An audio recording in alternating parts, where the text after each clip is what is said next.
Դու հետաքրքրված ես նրանով, բայց չգիտես ինչ է մտածում ինքը հենց քո մասին։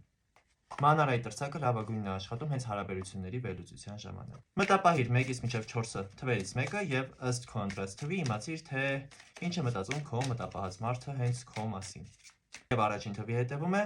օդի թագավորը։ Քո մեջ նա տեսնում է մարդու, ով ունի բավականին փիլիսոփայական հայացքներ։ Մարդ, ով կարողանում է յուրաքանչյուր իրավիճակի նայել տարբեր տեսանկյուններից, բայց մինուսը այնտեղ, որ դու բավականաչափ զասիմլյոննի կամ հայերեն ասված զգետնված չես, ինչը էլ այդ մարդու մոտ առաջացնում է վախ քեզ մոտենալու կամ քո հետ կապված ինչ-որ լուրջ պլաններ կազմելու, որովհետև չգիտի դու իր հետ լուրջ ես թե չէ։ Երկրորդ տարբերակում ես այս նկարը ցույց չեմ տա, ինձ կբլոկեն։ Ուժի ավակ արկանն է։ Այդ մարդը ինչ որ չափով վախենում է քեզանից եւ վախենում է քեզանից կախվածության մեջ ընկնելուց։ Պետք է թույլ տես, որ ինքը մի փոքր հանգիստ շունչ քաշի, որովհետեւ ինչքան էլ փորձես նրան ճնշել կամ ավելի շատ գտնվել նրա անձնական տարածքում, նրան ավելի շատ կվանես քեզանից։ Մի փոքր ազատ տարածք թող նրան։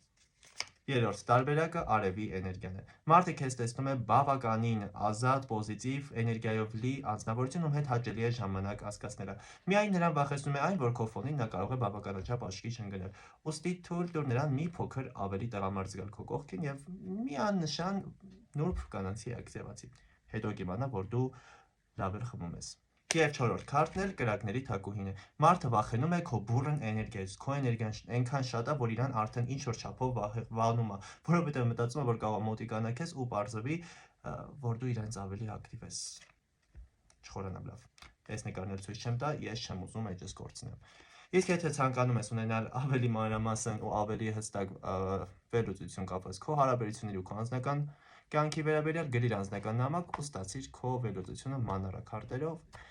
եւ համապատասխան խորհուրդներով։ Հուսով եմ դու կգտնես քո երկրորդ կեսին ու կլինես բավականաչափ երջանիկ։ Դիսնեյի արքայադուստրեր պես։